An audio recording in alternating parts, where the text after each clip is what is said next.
तर मित्रांनो, आता पहाटेच्या 4:15 झालेले आहेत आणि आज आहे रविवार 8 जून आणि मी माझ्या सर्व घरच्यांसोबत चाललेलो आहे कुलदेवतेच्या दर्शनाला.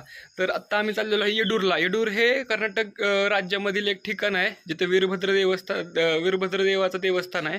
तर त्यानंतर आम्ही गुड्डापूरलाही जाणार आहे जिथं दानम्मा देवीचं देवस्थान आहे. तर ते आमचे कुलदैवत आहेत. तर जाता जाता आपल्याला नरसोबाची वाडीही भेटेल. तर नरसोबाच्या वाडीलाही जाताना आपण दर्शन घेऊन जायचं आहे.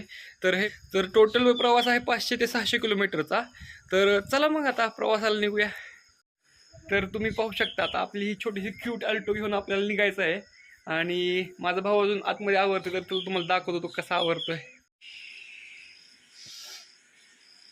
तयार नाही का झाला अजून? तयार नाही का झाला? तर मित्रांनो, नृसिंहवाडी हे ठिकाण कोल्हापूर जिल्ह्यातील शिरोळ तालुका येथे आहे. तसे ते ठिकाण मिरज पासून 20 किलोमीटर अंतरावर आहे.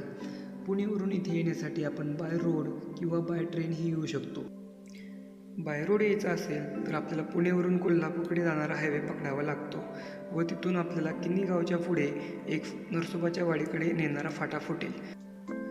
जर ट्रेनने यायचंच असेल तर मग मिरजचे जंक्शन हे सर्वात जवळ असलेले जंक्शन आहे.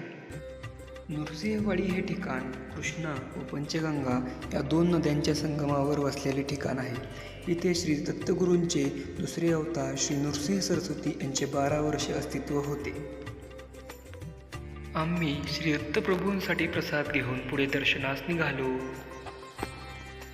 सकाळच्या प्रहरी या भक्तिमय वातावरणामध्ये मनाला एक वेगळीच ऊर्जा मिळत होती.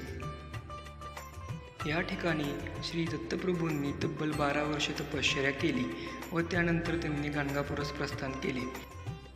कृष्णा व पंचगंगा या 2 पवित्र नद्यांच्या संगमाच्या ठिकाणी असलेल्या या मंदिरात श्री दत्तप्रभूंच्या मनोहर पादुकांचे पूजन केले जाते.